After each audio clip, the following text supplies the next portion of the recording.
Hello and welcome to the Intellectual Property Training, Module 4.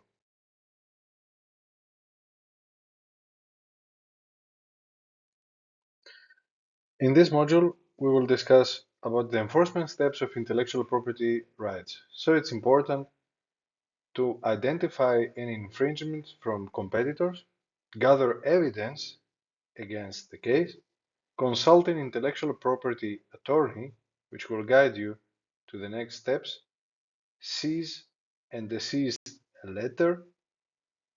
You can proceed with negotiations and settlements, or you can use the alternative dispute resolution, any litigation, injunctions, and remedies.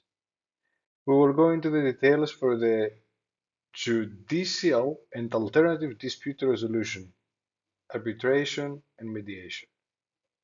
Judicial proceedings and alternative dispute resolution, including arbitration and mediation, are commonly used in the enforcement of intellectual property rights. Judicial proceedings involve taking legal actions through the court system to enforce intellectual property rights. This typically includes filing a lawsuit and engaging in litigation, where the alternative dispute resolution is a method in two ways, such as arbitration and mediation. It's an alternative to traditional court litigation for resolving specifically intellectual property disputes. Let's go to see into detail. Arbitration. There is an impartial arbitrator or a panel of arbitrators is appointed to hear the dispute and make a binding decision. Arbitration proceedings are less formal and typically faster than court litigation.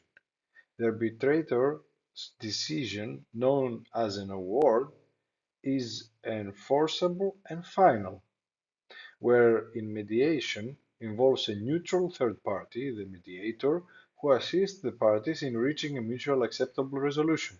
The mediator facilitates communication and negotiation between the parties but does not impose a decision.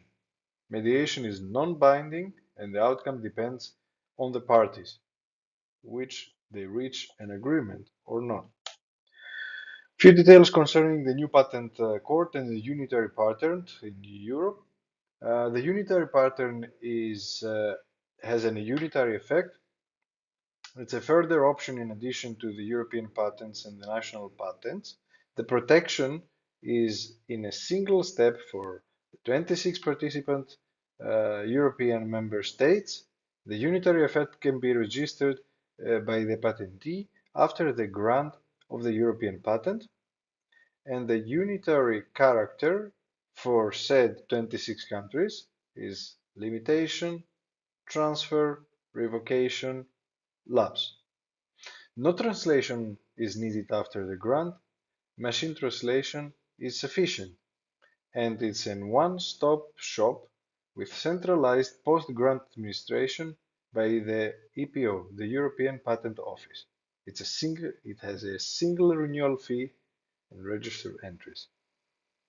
For the unitary patents, there is also the Unitary Patent Court. It's a specialized court with exclusive jurisdiction for litigation relating to European patents with classic unitary effect and European patents.